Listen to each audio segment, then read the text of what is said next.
journalistes qui estiment qu'il faut fouiller pour trouver le bon, pour avoir la bonne information. Tout à fait.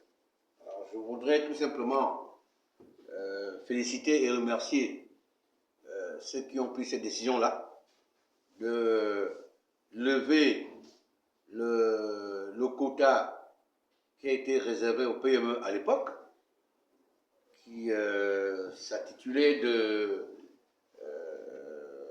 30 millions, donc 29 999 000 à l'époque, et de 29 999 000 à 149 999 000. C'est ce que ça veut dire. Le président de la transition vient de faire un bond extraordinaire. Il faut le lui concéder. Bravo, Monsieur le Président, et toute votre équipe qui vous entoure. Cependant, une chose est de prendre cette décision-là, une autre est de l'appliquer. Parce que ce que nous connaissons de décisions prises par nos chefs sont parfois mal appliquées. Je voudrais tout simplement lui dire de mettre des gens derrière pour que cette décision soit profitable au plus grand nombre. Voilà ce que je peux dire pour ce qui concerne les 149 millions de francs qu'ils ont fait au profit des PME du secteur bâtiment et travaux publics. Maintenant, quel commentaire je fais? Ben, ça va être long. Ça va être long, pourquoi? Parce que le président de la transition, avec son équipe, dont le Premier ministre, ils ont beaucoup de choses à faire. Il a demandé de revoir les institutions de notre pays. Il a cité nommément certains. Il y a dans le lot le code électoral. Il s'avère qu'il n'y a pas seulement que le code électoral dans notre pays. Sur le plan économique, il y a également le code des marchés publics. Je n'ai pas entendu les hommes de la transition parler de ce code.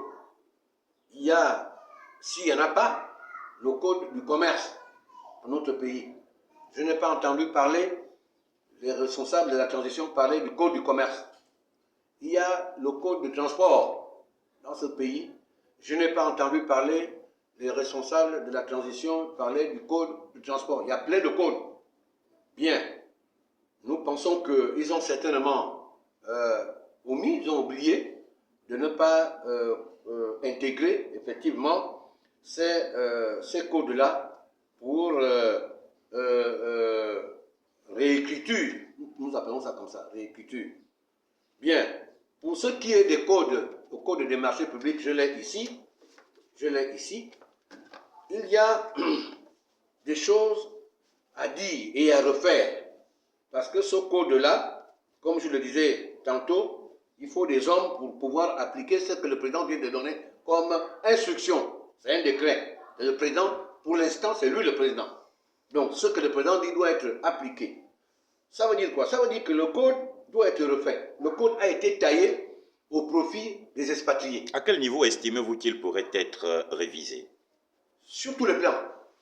Sur le plan déjà de la forme, le code n'a pas été fait de façon à promouvoir les entrepreneurs gabonais, pour bien spécifier les entrepreneurs autochtones.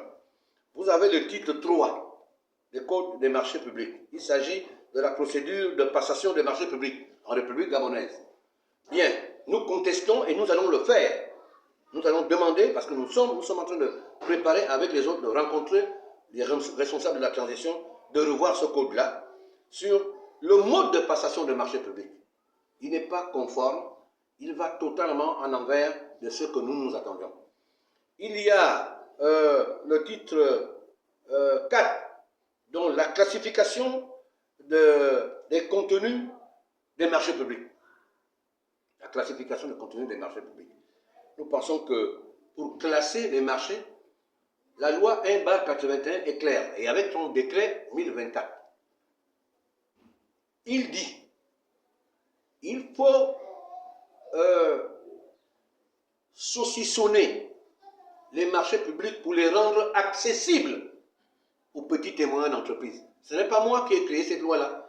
Le garçon Mayela, Étienne Moussirou, je crois qu'il vit encore, tous le vivent encore, allez le leur demander.